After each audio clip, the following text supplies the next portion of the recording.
नमस्कार, आप देख रहे हैं द न्यूज इनसाइडर और आज हम बात करेंगे बड़ौदा उपचुनाव के राजनीतिक परिदृश्य की।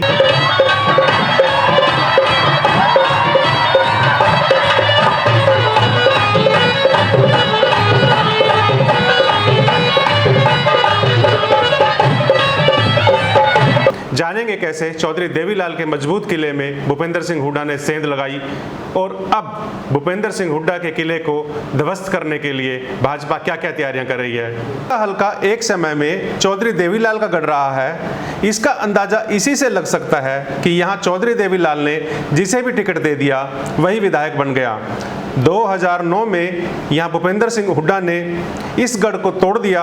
आज इस सीट पर हुड्डा की व्यक्तिगत पकड़ है। शायद यही वजह है कि श्री कृष्ण हुड्डा यहाँ के मतदाता की पसंद तो नहीं है, लेकिन वह हर बार जीतने में कामयाब रहते हैं। जीत का आंकड़ा जरूर कम हुआ, लेकिन अंत में जीत कांग्रेस उम्मीदवार की ही हुई।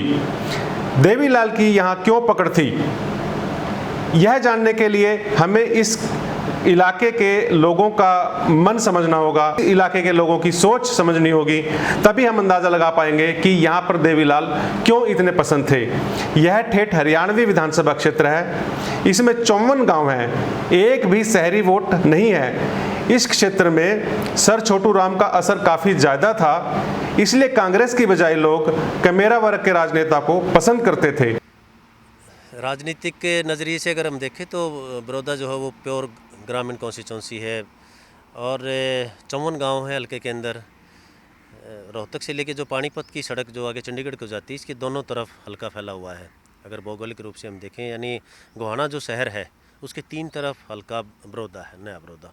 और 2009 में जो परिसीमन हुआ था उसके बाद में कुछ गोहाने का जो इलाका था वो तोड़ के इसके साथ, इस हल्के के साथ जोड़ा गया है, जिसमें बैसवाल का इलाका है या श्यामड़ी का इलाका है, हम इसको मुडलाना का जो इलाका है, ये जो 15, 16, 17 गांव थे ये पहले गोहाना का पार्ट होते थे।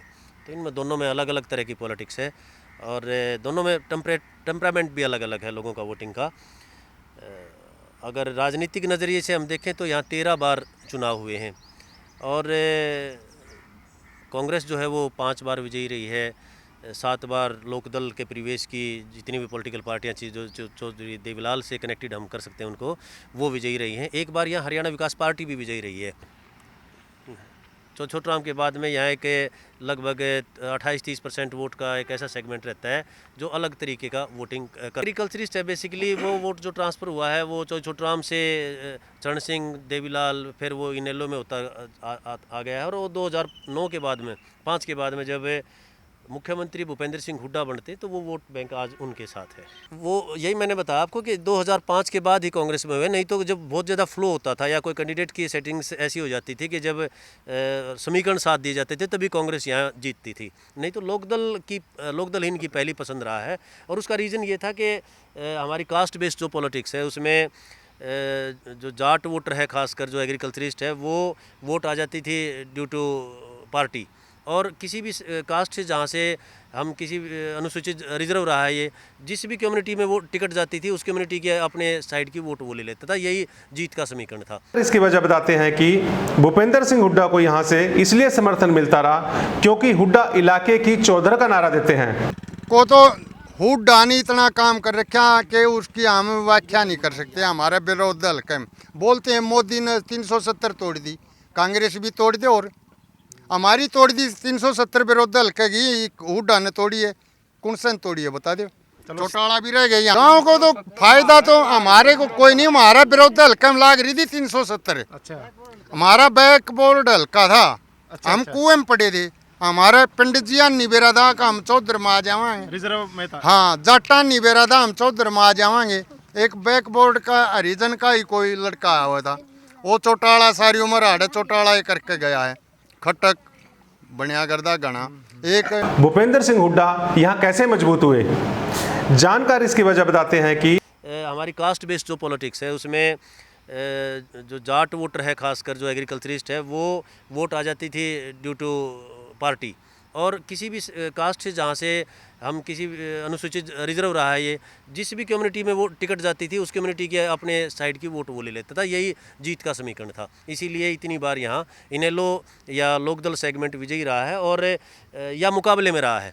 सबसे बड़ी बात यह है कि यहाँ कभी भी इनेलो या लोकदल मुकाबले से बाहर नहीं रहा है भूपेंद्र हुड्डा आने से पहले।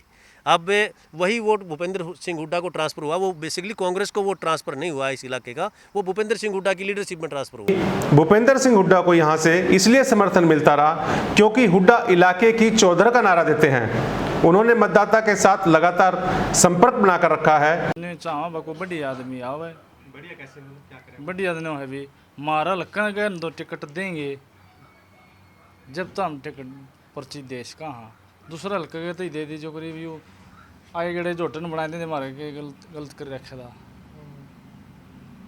हम वोट देंगे अपना हल्का गए तो दे दियो किससे तो ही।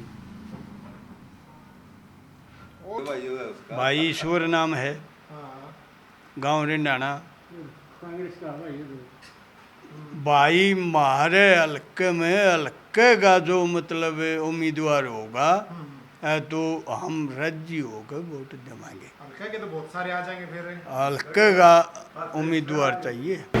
उनकी यह मांग कांग्रेस से है क्योंकि बीजेपी उम्मीदवार योगेश्वर तो इसी हलके से भैंसवाड़ा गांव से हैं, लेकिन राजनीति पर पकड़ रखने वालों का कहना है कि यहाँ के मतदाताओं की यह बात कहने भर के लिए है। कांग्रेस यदि यहाँ से बाहरी उम्मीदवार को भी उतार देती है, उनके समर्थन में यदि भूपेंद्र सिंह हुड्डा रैली कर देते हैं तो मतदाता कांग्रेसी उम्मीदवार को फिर से जितवा देंगे। ऐसे में बीजेपी के लिए संभावनाएं क्या हैं? बीजेपी ने पिछले विधानसभा चुनाव में पहली बार अपनी जमानत बचाई।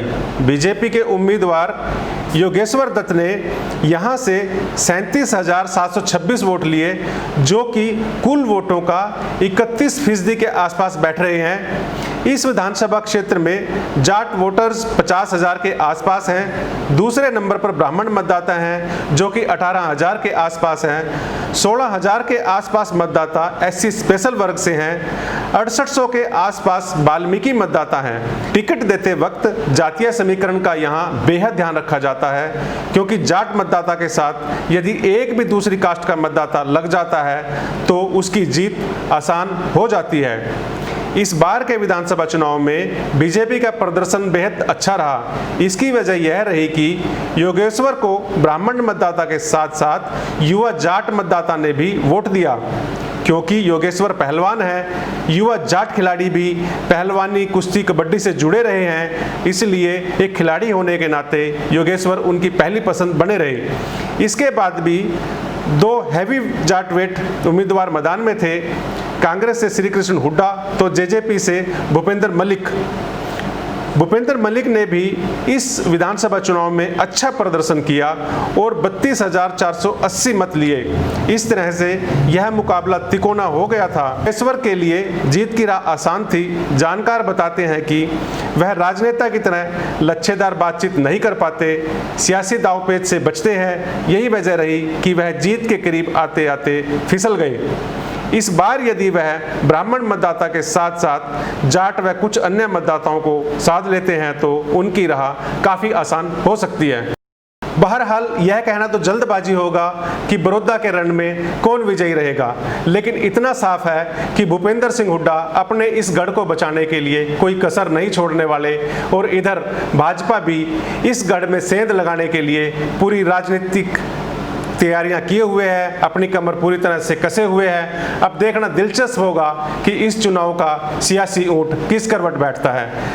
नमस्कार, अगर आपको हमारा यह वीडियो पसंद आया है तो हमें लाइक करें, सब्सक्राइब करें ताकि हम इसी तरह के वीडियो बनाते रहें।